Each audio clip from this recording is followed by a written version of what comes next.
I just missed.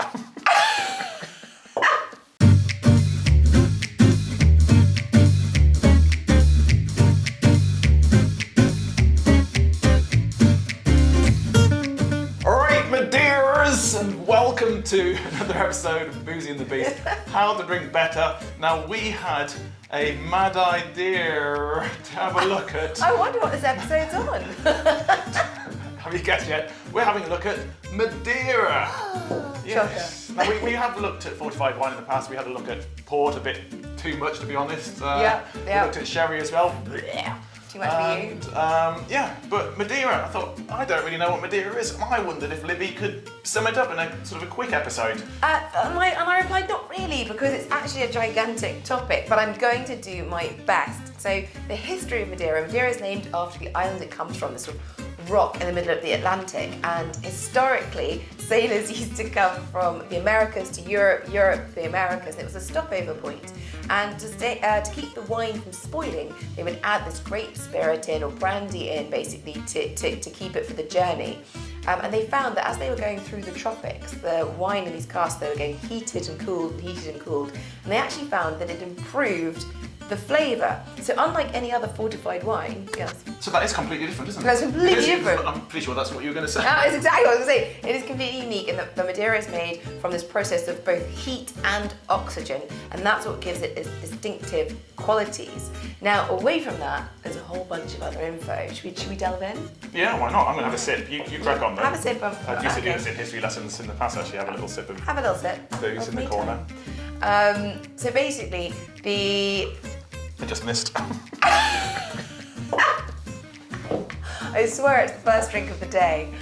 So Madeira can be a blend or a single varietal, and the blends tend to be cheaper than the single varietal. So basically the blends are often made with Tinta Negra as the grape, as well as others, and if you see something that says finest, or if you're in the US, rainwater on the label, then those are Madeiras made for cooking, really. Don't that's go a drinking scam. that. Finest Madeira? I'm not saying that's what Tesco Finest or, it's Finest are doing, but if you use Finest on the label, it generally means that it's best for cooking with, not drinking straight. Yes, they're known for their sarcasm in Madeira, aren't they? So it's the ironically titled Finest Madeira. Yeah, right. Anyway, it's just a joke. well, yes. Yeah. The word reserve, sometimes that can or cannot mean anything on a wine, but it does in Madeira. Reserve, if it says reserve, it's been aged for 5 to 10 years. You're right there? It's just quite confusing, isn't it? It is, yeah. So reserve can or can't mean much on a wine label. It can just be a term they use, but it not in the case of Madeira. It actually does mean something. So reserve, it'll be aged for 5 to 10 years. Special reserve is 10 to 15, and extra reserve is 15 to 20. And you also find bottles of 20, 30, 40, like sort of decades. And those are blends, and those can be, as I said, cooking or really, really lovely and aged ones. But the more special version, I think. I am very, very confused already. I think this is why this is meant to be a don't quickie. mind me, We were meant to have a quickie, but it's going to be a long one.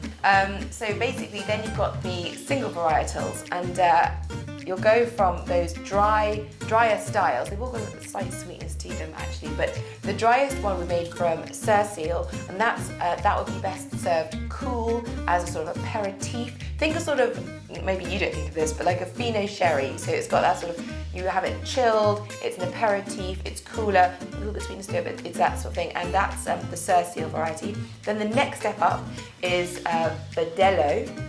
So that actually has a bit of smokiness traditionally to it. It's paired with things like seafood, lobster, bisques. It's a really good soup pairing. Actually, if you read any historical literature, you'll often hear, like Austins and stuff, they talk about Madeira being brought out with the soup course, and that'll be a Verdelho, which has a slight sweetness again, a little bit rich, a little bit complex, but still on the drier side. And then you have Boal, that makes a sweeter, richer style. That's stewed fruits, caramel, figs, things like that. So, and then the sweetest of all is Malmsey, which is really rich, really dense. Now this version here. Am I going to be tested on any of this, by the way? It all sounds like, IKEA bedroom furniture, to be honest. You just need to name your grapes better Madeira. But those are, if you see the grape name on the label, you'll be able to sort of tell what style you're expecting. This is obviously a smaller bottle. Smaller bottles often seem to imply a sweeter wine, which this is. And the drier styles you'll have in a normal wine glass, but the sweeter styles, a bit like a port, you want to be serving it in a small, classy, small dessert style glass like this. And I think so then after knowing all of this, I then tried to look at this one from Sainsbury's. We're going to be completely honest about this. And it had none of that info about the grape used or anything to sort of give me a hint. But it did say full rich. And so I think that basically means this is the dessert style, which is why I poured it into smaller glasses. And I'm not sure if it would be, I imagine given the price, it's a blend rather than a single varietal, and that's probably why it doesn't name the grape. But it is obviously blending that sweeter, richer, more caramel, more dried. I'm going to drink it. Hang on.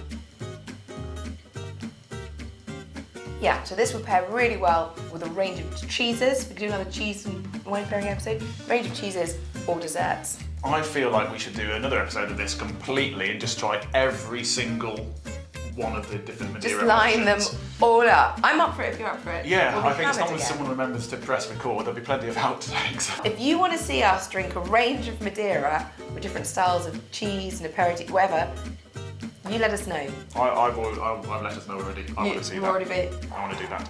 Okay. And so in a quick sort of summary, Yeah. Cecile, Cecile, that's an aperitif, have it in a normal wine glass. and then the others, if you're looking for an alternative to port, that's going to be going Verdelho to is also Verdelho. still pretty dry, serve it chilled again. And then Boal and Malmsey are the sweeter, they're sweeter, they're sort of cheeses and dessert style. If we're going quick and not into all the depths, because there are rare types and there's a lot more information around. Basically, just go to Madeira. What we need is a holiday application. Holiday. We'll cut it. Cheese and wine tasting holiday to Madeira. If anyone wants to partner You with want us to on that, sponsor us for that? I'll You let us know. I'll just off my speedos. All right. And on, Everyone wants to see that. I'm going to need to drink after that. and on which note? Cheers. Cheers. Madeira. Madeira.